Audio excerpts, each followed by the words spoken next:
The NPT as a way for countries to stop the spread of nuclear weapons, to promote peaceful uses of nuclear energy. The head of the UN's nuclear watchdog is leading an emergency meeting after Sunday's US strikes on Iranian nuclear sites. Now, the Iranian government says it's drafting legislation to withdraw the country from the Treaty on Non-Proliferation of Nuclear Weapons as the escalating conflict continues. What will Iran do? Will they follow the path North Korea took and start using nukes to attack its enemies? It's something only Iran will know. Iran is considering withdrawing from the Treaty on the Non-Proliferation of Nuclear Weapons, or the NPT. To date, the only other country to do so is North Korea.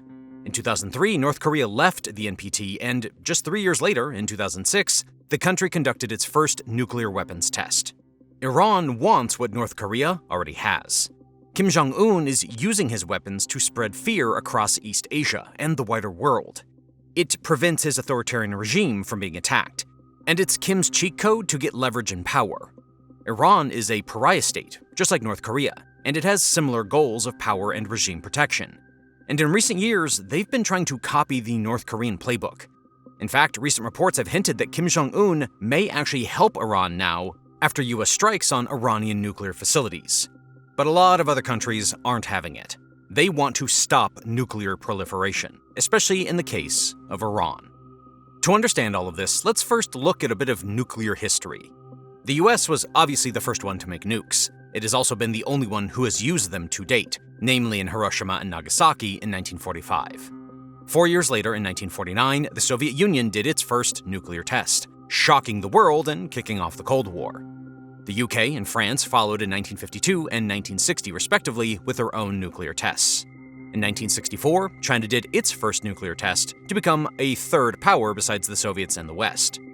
In those days, the big countries wanted to have nukes for power projection and for deterrence. But as nuclear technology spreads, the more likely it is that it will actually be used with disastrous consequences. That's why in 1970, the Nuclear Non-Proliferation Treaty, or the NPT, was created. The UN-backed agreement wanted to prevent the spread of nuclear weapons and eventually achieve complete nuclear disarmament around the world. It would have been one of the greatest achievements of humanity as a whole, but there were problems. India, Israel, Pakistan, and South Africa didn't join the treaty.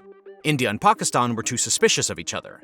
And because they're not really protected by another nuclear power, they wanted their own nukes as deterrents.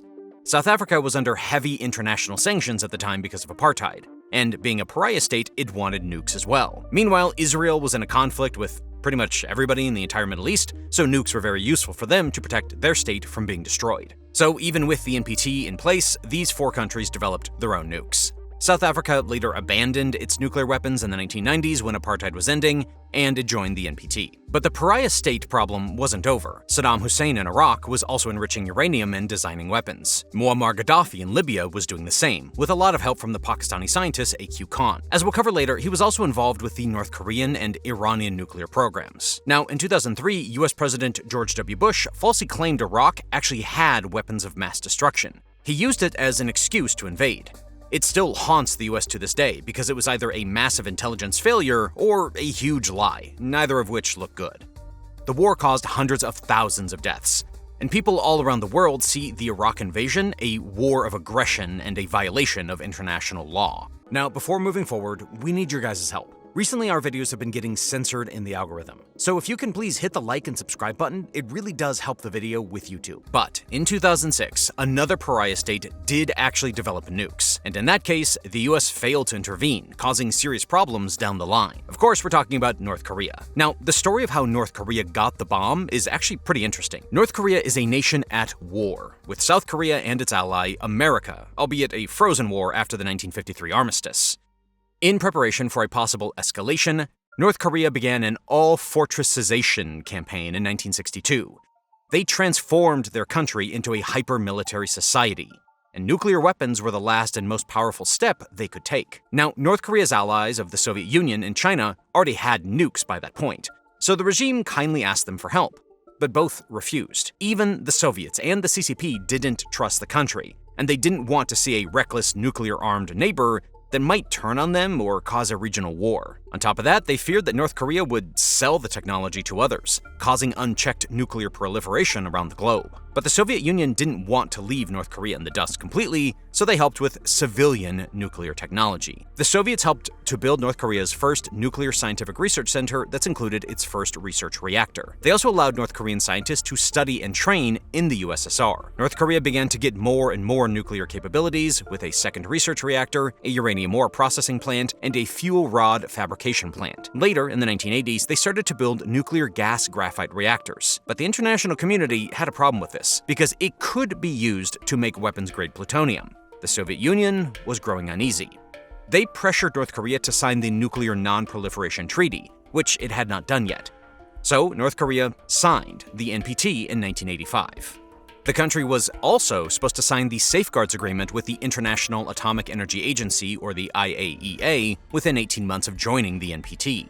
This organization had to send inspectors to check if North Korea was building nuclear weapons or not. But North Korea delayed signing the IAEA agreement for years. Meanwhile, they got into contact with A.Q. Khan's black market network in Pakistan. He helped North Korea to get centrifuge components and designs necessary for uranium enrichment. And in return, North Korea supplied rocket engine technology to Pakistan. But eventually, North Korea had to sign the IAEA agreement in 1992, after the fall of the Soviet Union put it in a weak position. And it didn't take long for inspectors to see what was really going on. In early 1993, the IAEA had its strong suspicions that North Korea hadn't been declaring all of its nuclear activities.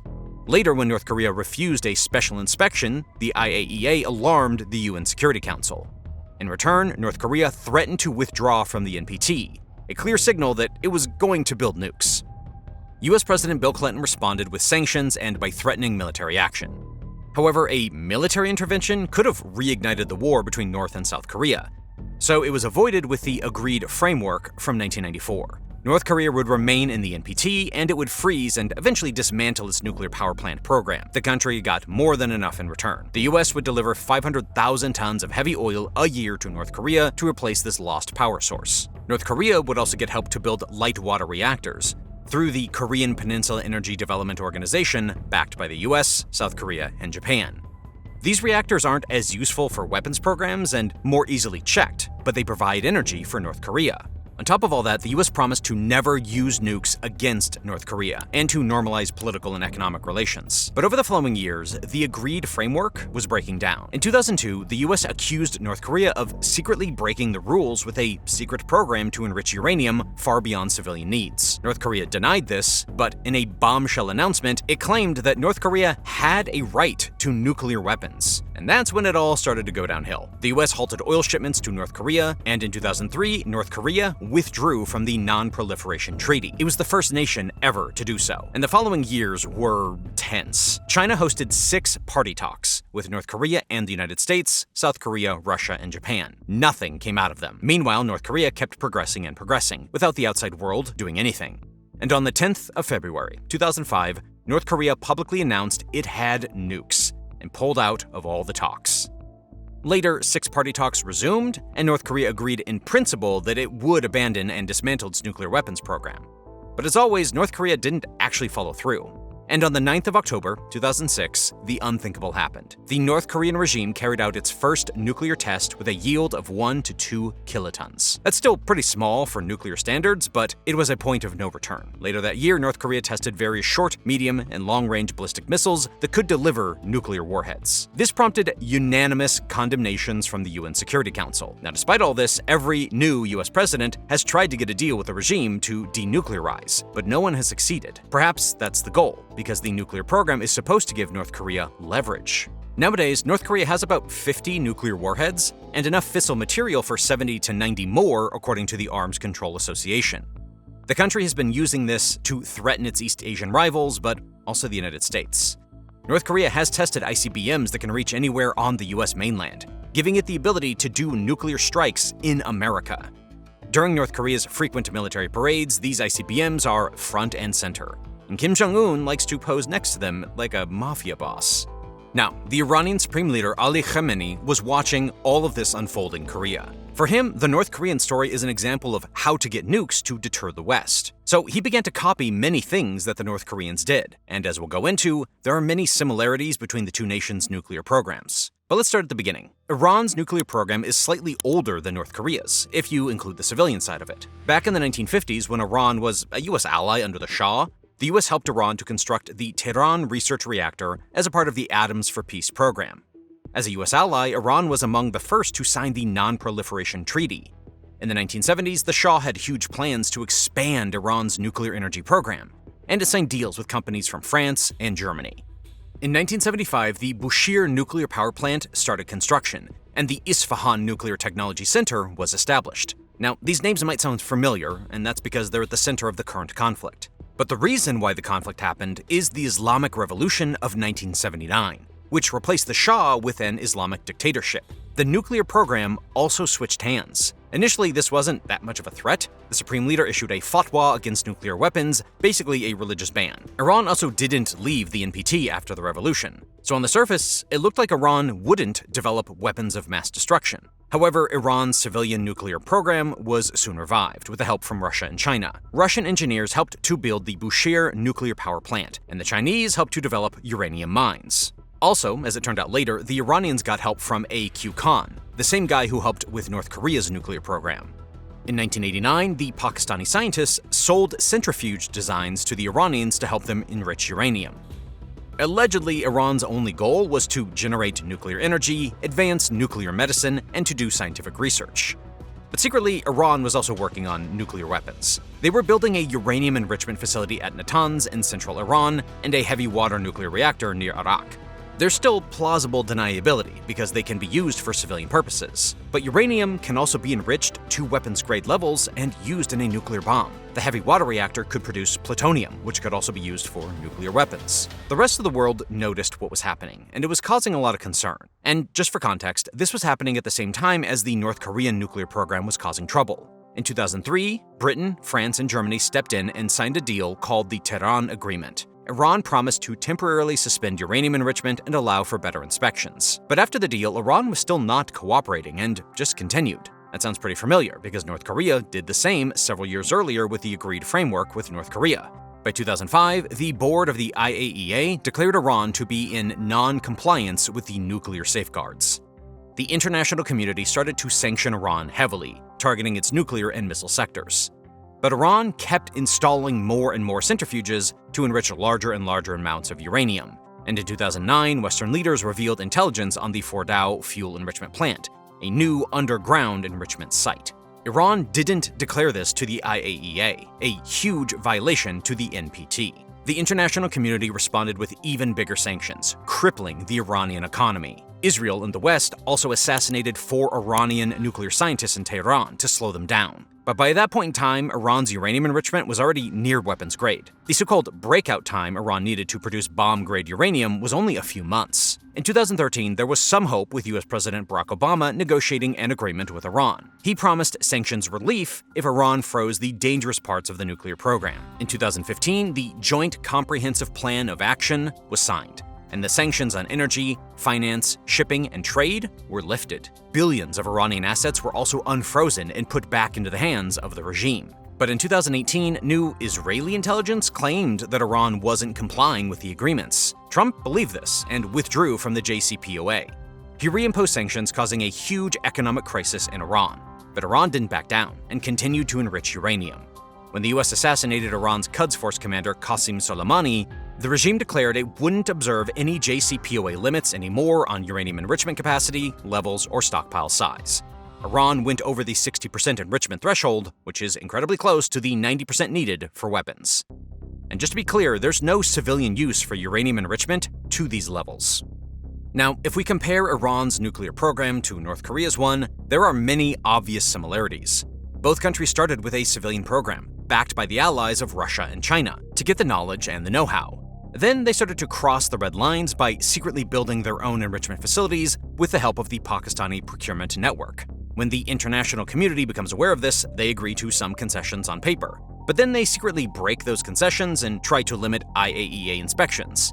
In the end, they're just a way to gain time. When the IAEA finally discovers what's truly going on, there comes a new round of diplomacy. But step by step, the Pariah state gets closer to building an actual nuclear weapon. And in the case of North Korea, as shown, once you get the weapon, you're safe. You never need to give up your nukes. and you can't be attacked because of the deterrent. In other words, the regime is free to do whatever it pleases. And that's exactly what Iran wants. However, Iran didn't manage to get this far. Unlike North Korea, they did face consequences for crossing the lines. The recent US-Israeli strikes have hurt Iran's nuclear program and have possibly set it back years. Iran has always feared this possibility of an intervention, and that's why they have ultimately made much slower progress towards nuclear weapons than North Korea. But the major difference with North Korea is that a military intervention was unlikely there. First of all, North Korea has thousands of artillery pieces facing to the south. The South Korean capital of Seoul is just 35 miles from the North Korean border, and nearly 10 million people live there. So an escalation could easily turn into a huge catastrophe, and North Korea knew how to use this as a threat to prevent US intervention. Meanwhile, North Korea has a mutual defense treaty with China. The US doesn't want to risk a war with China because that could get very ugly. Meanwhile, North Korea was smart and buried its nuclear program deep underground. So the US couldn't have taken everything down in a single strike. For Iran, on the other hand, the situation was very different.